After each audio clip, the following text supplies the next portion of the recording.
Welcome to the Tech Egg. Don't get scrambled. Enjoy the video. In this video, I will explain how to file your tax return using Wealthsimple Tax.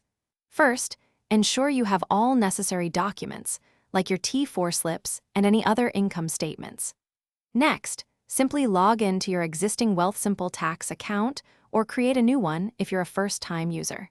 You can then easily import your tax information directly from the Canada Revenue Agency, saving you valuable time.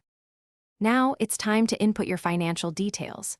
Carefully enter all income from sources such as T4 slips, T4A slips, and any self-employment earnings.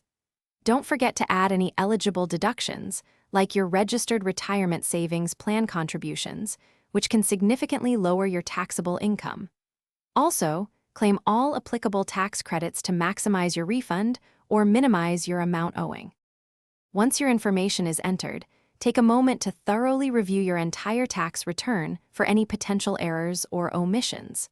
Wealthsimple Tax will automatically suggest optimization opportunities, helping you find additional deductions or credits you might have missed.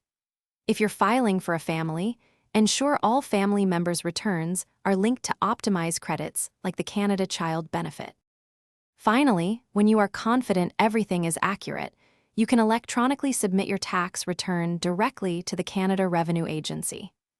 After submission, you will receive a confirmation number, which is important to keep for your records. Remember to save digital or physical copies of all your tax documents for at least 6 years, just in case the CRA requests them. Thanks for watching. Consider subscribing if I helped unscramble your problems.